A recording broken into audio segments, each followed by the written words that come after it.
नमस्कार, जय हिंद, जय बिहार। मैं हूं आप सबका दोस्त वकील सह पत्रकार एसके पंकज। मैं अक्सर कहता हूं ना कि भगवान के दरबार में देर है लेकिन अंधेर नहीं है। तेजस्वी यादव जी की मुश्किलें कोर्ट में तो बढ़ ही रही हैं और उनकी पूज्या माता श्री ने जिस तरह से वैश्य समाज को बनिया कह करके और मिलावट करने वाला बता दिया और बिहार के लगभग हर जिले में जगह जगह उनका पुतला दहन हो रहा है, उस बीच सूत्रों के हवाले से एक खबर भी आई है।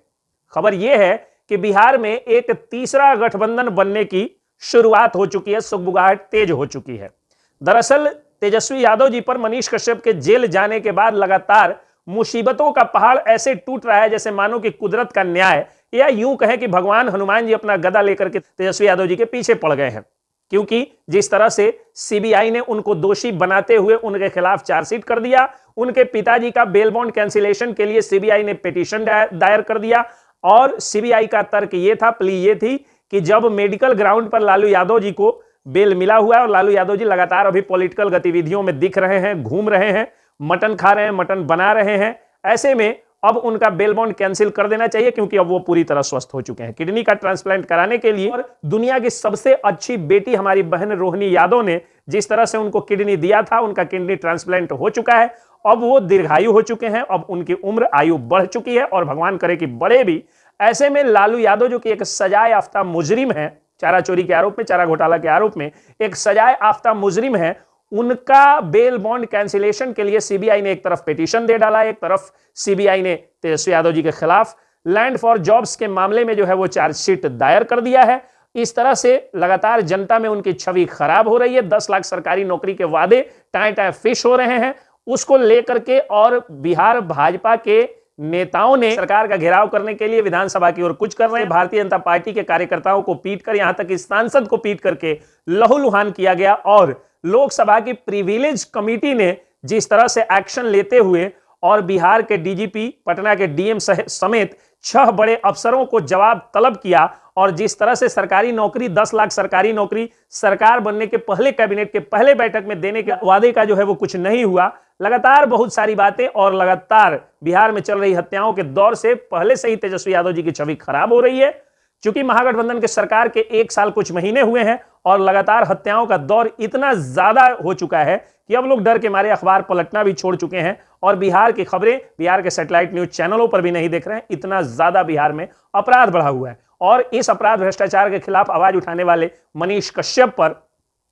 इंडी अलायंस के पार्टनर स्टालिन के सरकार ने एनएसए लगाया है और बिहार में महागठबंधन की सरकार ने 4 मुकदमे मनीष कश्यप पर दर्ज किए हैं। ये सारी बातें हो गई कि पहले से जो तेजस्वी यादव जी पर मुसीबतें आ रही हैं। नया मुसीबत क्या है? नया मुसीबत यह है कि तीसरा गठबंधन बनने की सुगबुगाहट तेज हो चुकी है। आप सब लोग जानते हैं कि बिहार में 2 बड़ी पार्टियां भारतीय जनता पार्टी और आरजेडी है,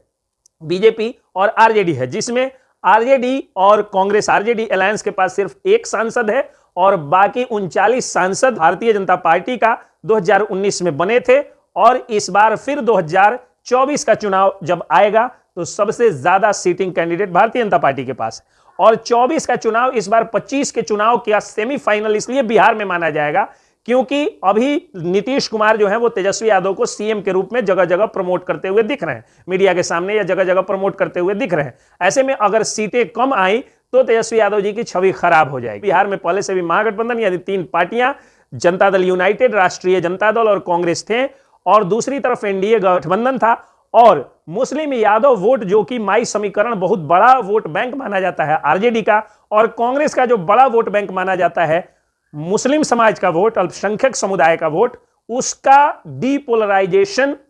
यानी उन वोटों का बंटवारा होने की दिशा में तीसरा गठबंधन जो है उसकी सुगबुगाहट जो है वो नजर आ रही है। दरअसल पप्पू यादव की पार्टी जाप, मुकेश सहनी की पार्टी वीआईपी, असदुद्दीन ओवैसी की पार्टी एआईएमएम, बीएसपी यानी बहुजन समाज पार्टी मायावती की, इन सबों के गठबंधन की सुगबुगाहट तेज हो गई है। हालांकि मायावती के पार्टी के प्रवक्ता ने इन चीजों को खारिज किया। असदुद्दीन ओवैसी ने भी कहा कि इंडिया अलायंस में उनका दम घुटता है, लेकिन इसके बावजूद राजनीति संभावनाओं का खेल कहा जाता है। राजनीति में संभावनाएं और कयासों का बाजार हमेशा गर्म रहता है और इस बार जो है वो सूत्र बता रहे हैं कि तीसरा अलायंस बन सकता है जो कि मुकेश सहनी की पार्टी वीआईपी, जाप यानी पप्पू यादव की पार्टी जाप, AIMM जो असदुद्दीन ओवैसी की पार्टी है, और इसमें सबसे बड़ी बात यह है, या BSP, इसमें सबसे बड़ी बात यह है कि BSP के साथ दलित वोट रहता है।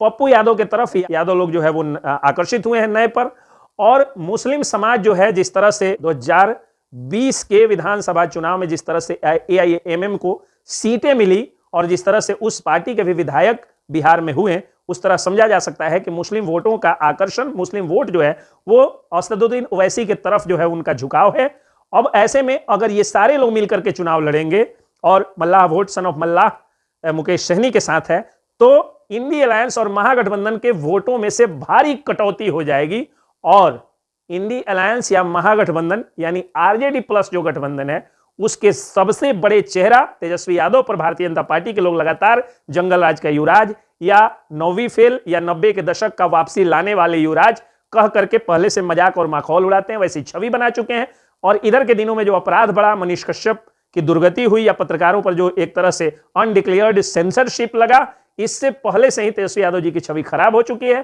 अंत में मैं यही कहना चाहूंगा कि ऐसा लग रहा है जैसे हनुमान जी तेजस्वी यादव जी के पीछे गदा लेकर पड़ गए हैं और भगवान शायद अब न्याय कर रहे हैं। एक फरिश्ता, एक देवदूत, एक संत विचारधारा के युवा